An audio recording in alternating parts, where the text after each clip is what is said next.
Bonjour à tous. Aujourd'hui, je fais une vidéo un peu particulière car mon activité de compositeur est directement liée à mon état de santé général. Je vais dire des choses très personnelles parce que ça fait partie de mon histoire.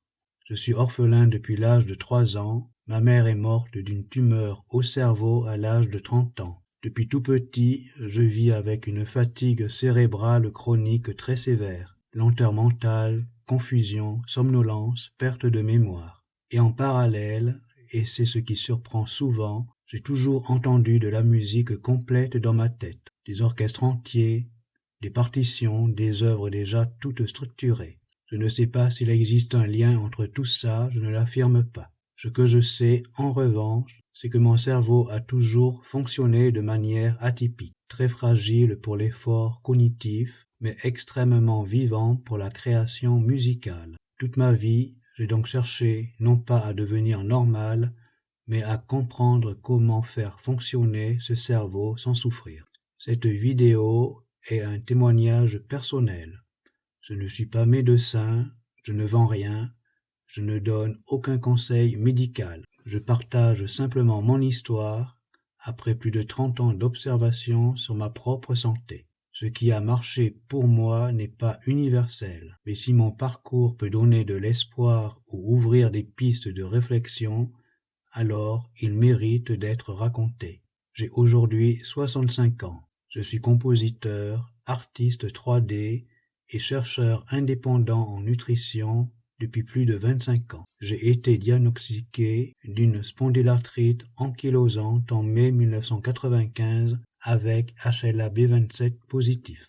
J'ai aussi une maladie de Raynaud et une arthrite chronique au pied gauche, mais qui ne me fait plus mal. Mes premières douleurs sont apparues à 18 ans, au genou d'abord, après rapidement aux hanches, puis au cervical, à la colonne vertébrale, aux pieds, aux mains, au thorax. Les douleurs se sont généralisées au fil du temps. Ma spondylarthrite ankylosante a évolué rapidement.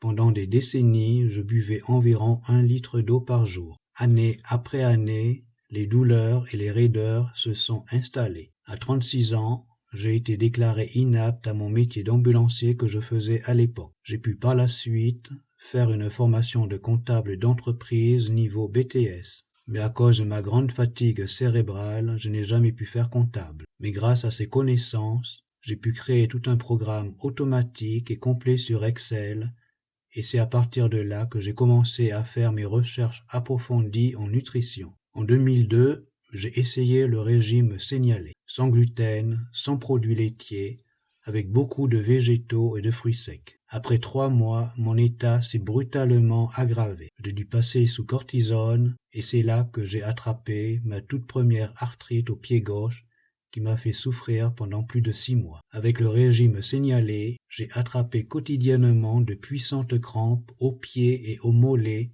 tous les jours, toutes les nuits, et même en prenant des vitamines B et du magnésium, cela ne faisait rien du tout. Et c'est de là que je me suis décidé à créer tout un programme automatique, complet, pour analyser toute mon alimentation et voir d'où venaient ces crampes, s'il y avait une carence avérée qui en était la cause. En éliminant tous les laitages, le fromage, en mangeant pourtant beaucoup de fruits secs pour m'apporter un maximum de minéraux, au final, mon programme m'a montré que je m'apportais environ dans les 300 mg de calcium, et je suis quelqu'un qui sale très peu et j'avais environ 3 grammes de sel par jour. Je faisais beaucoup de vélo et en plus 30 minutes de rameur le soir. J'ai aussitôt augmenté mes quantités de calcium et de sel et je n'ai plus jamais eu de crampes.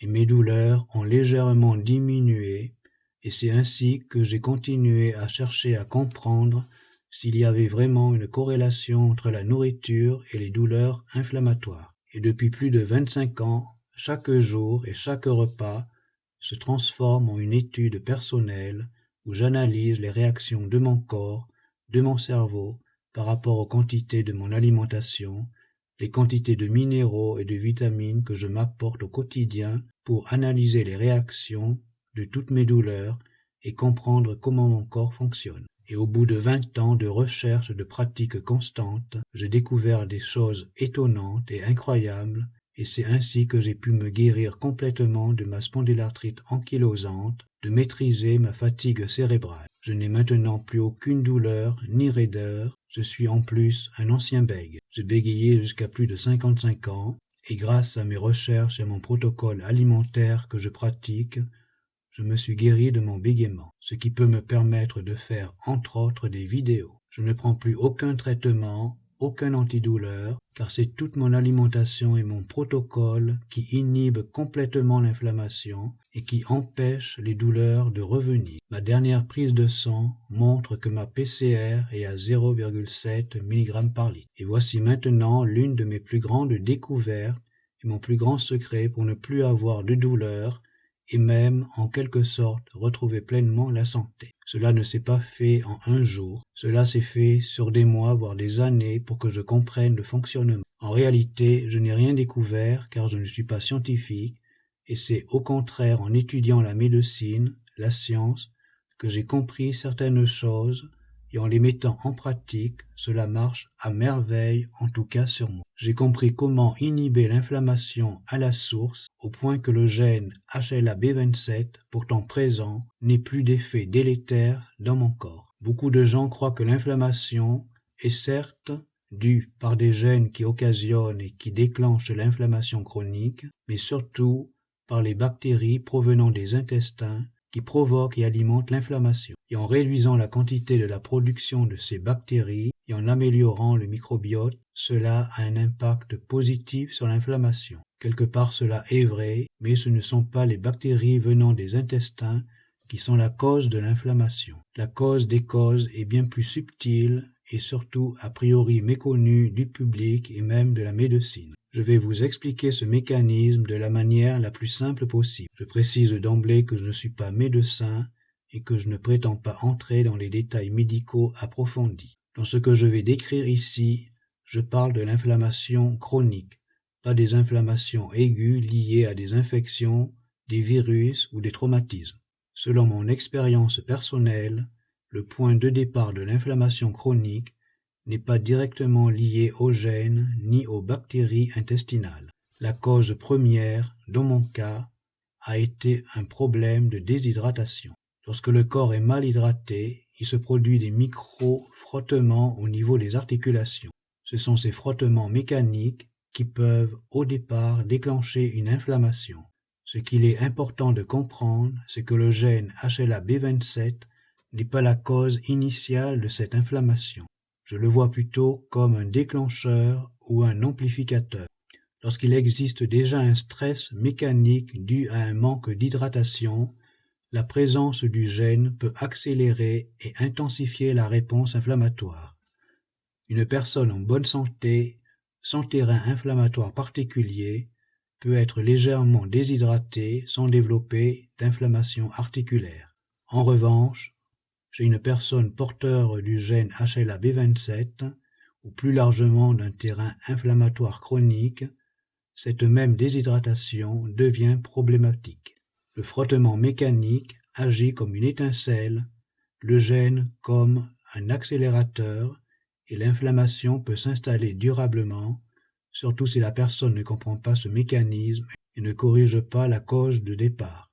Pour résumer, dans mon cas, le point de départ de l'inflammation est un frottement articulaire lié à une déshydratation chronique. Le gène HLA-B27 n'est pas la cause initiale, mais il agit comme un déclencheur et un amplificateur de cette inflammation. Reste alors la question des bactéries provenant de l'intestin. Personnellement, je le vois de la manière suivante.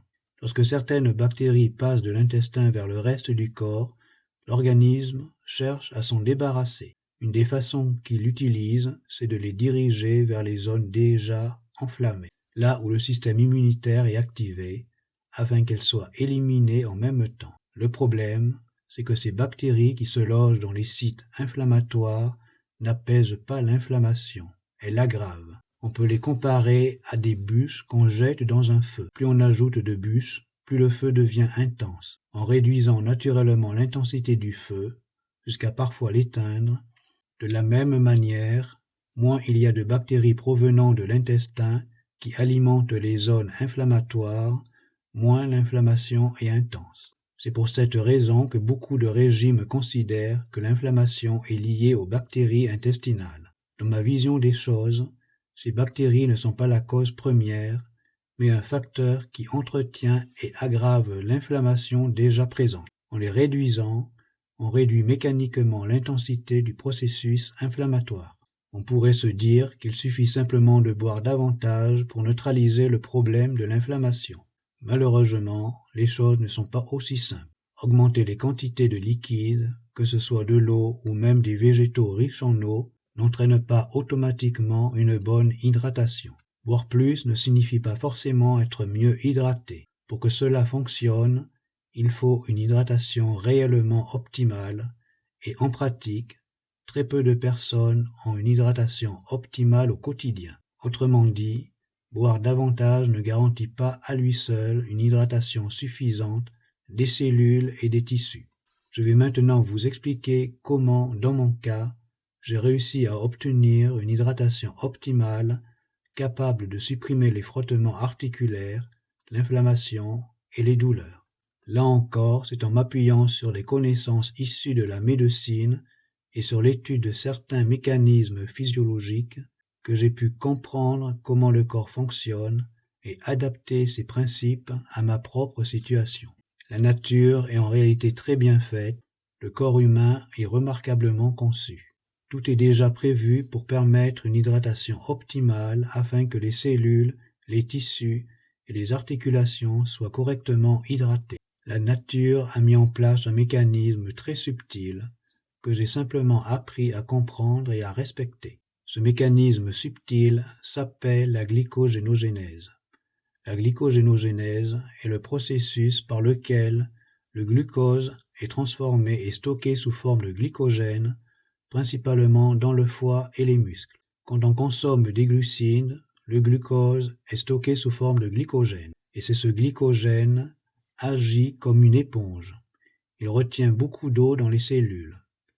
Or, le glycogène a la particularité de retenir une grande quantité d'eau à l'intérieur des cellules, ce qui améliore l'hydratation des tissus, y compris des articulations. Le glycogène est osmotiquement actif. Chaque gramme de glycogène stocke environ 3 à 4 grammes d'eau. Et c'est précisément là que se situe pour moi la clé du mécanisme. En apportant suffisamment de glucides, en maintenant de bons stocks de glycogène, et bien sûr en apportant les bonnes quantités d'eau, le corps peut hydrater de manière optimale l'ensemble des tissus et des articulations. Lorsque cette hydratation est optimale, les frottements articulaires disparaissent. Et s'il n'y a plus de frottement, il n'y a plus de point de départ mécanique capable de déclencher une inflammation. Dans ces conditions, le gène HLA-B27 n'a plus de terrain sur lequel agir. Il devient fonctionnellement inactif vis-à-vis de l'inflammation.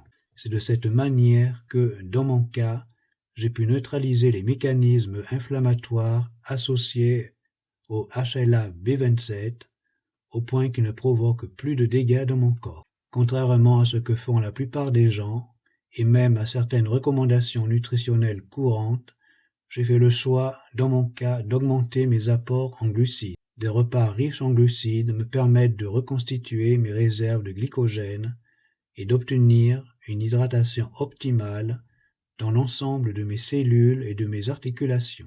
À l'inverse, dès que je réduis mes apports en glucides, mes réserves de glycogène diminuent. Même en buvant les mêmes quantités d'eau, mon corps est alors moins bien hydraté. Je le ressens très rapidement. Les douleurs aux mains réapparaissent et par temps de froid, les engelures reviennent facilement. À l'inverse, lorsque mes apports en glucides sont suffisants, je n'ai plus d'engelures aux mains. La maladie de Raynaud étant elle aussi liée à des phénomènes inflammatoires, une hydratation optimale me permet, dans mon cas, de faire disparaître ces symptômes. Et qu'en est-il de ma fatigue cérébrale? Avec mes différents problèmes de santé, certaines choses se sont, d'une certaine manière, combinées. Comme je l'ai dit au début, depuis l'enfance, je souffre d'une fatigue cérébrale chronique très sévère. J'ai passé de nombreux examens, scanners, IRM, électroencéphalogramme. Tous les résultats ont toujours été considérés comme normaux. Un médecin m'a même dit un jour, vous restez un mystère pour la science. C'est à force de recherche personnelle que j'ai fini par mieux comprendre l'origine de ce problème. J'ai compris que, pour aller mieux sur le plan cérébral, mon corps avait besoin de conditions très particulières, notamment suffisamment de glucides, un apport en sel adapté et très peu de potassium. Dans ce passage, je vais me concentrer sur un point précis, le rôle des glucides. Là encore, tout est lié aux réserves de glycogène, qui permettent de maintenir une hydratation optimale, y compris au niveau du cerveau. Vous l'aurez compris, mon cas est relativement complexe. Entrer dans tous les détails demanderait beaucoup plus de temps et allongerait considérablement cette vidéo, d'autant plus que certains aspects de mon fonctionnement concernent très peu de personnes. Par exemple, chez moi, une augmentation du potassium aggrave très rapidement les douleurs, les raideurs, les inflammations articulaires et même certains symptômes au niveau des yeux. C'est notamment pour cette raison que certains régimes, pourtant bénéfiques pour beaucoup, comme le régime signalé, ont été contre-productifs dans mon cas. Mais il est important de le préciser, ce fonctionnement est très particulier. Pour la grande majorité des gens, il est au contraire essentiel de consommer suffisamment de potassium, notamment à travers les végétaux. Le message principal de cette vidéo n'est donc pas là. Ce qui me paraît fondamental et beaucoup plus universel, c'est l'importance d'un apport suffisamment en glucides associé à une activité physique adaptée afin de maintenir l'équilibre et éviter la prise de poids. Les aspects plus complexes de mon cas personnel pourront faire l'objet d'une autre vidéo pour ceux que cela intéresse. Avant de conclure, je voudrais ajouter un petit bonus personnel. Depuis plusieurs mois, je mange un seul repas par jour, en général vers 13h ou 14h. Je précise immédiatement que ce n'est pas indispensable. Avant même de manger un seul repas par jour, j'allais déjà bien, à partir du moment où mon hydratation était optimale. Cela dit, ce mode d'alimentation m'a permis de passer de bien à très bien. Manger une seule fois par jour signifie moins de pics d'insuline, un jeûne plus long entre les repas et souvent une meilleure récupération générale. Pour moi, c'est aussi un énorme gain de temps et une organisation de vie beaucoup plus simple. Mais encore une fois, ce n'est pas la clé de l'absence de douleur. C'est simplement un confort supplémentaire qui me convient très bien. Pour conclure, je voudrais rappeler quelque chose d'essentiel. Tout ce que j'ai partagé dans cette vidéo correspond à mon expérience personnelle, à mon fonctionnement et à mon histoire. Cela ne constitue en aucun cas un conseil médical et ne s'applique pas forcément à d'autres personnes. Dans mon cas, par exemple, un excès de potassium déclenche rapidement des phénomènes inflammatoires et des douleurs. C'est un point très spécifique qui ne concerne qu'un nombre très limité de personnes. Si ce sujet vous intéresse, il pourra éventuellement faire l'objet d'une vidéo séparée, mais ce n'était pas le cœur de celle-ci. Je n'ai rien à vendre, aucune formation, aucun protocole à proposer. Je n'indique volontairement ni chiffres ni quantité, parce que ce qui fonctionne pour moi n'est pas universel. Si certaines personnes souhaitent poser des questions, je ferai de mon mieux pour y répondre dans la limite de ce qui m'est possible. Et pour terminer, sur une note plus légère, si vous êtes curieux d'entendre ce que j'entends en permanence dans ma tête, je vous invite simplement à écouter ma musique ici sur YouTube. Vous y entendrez, d'une manière sans doute plus belle que des mots, ce monde sonore intérieur qui m'accompagne depuis toujours.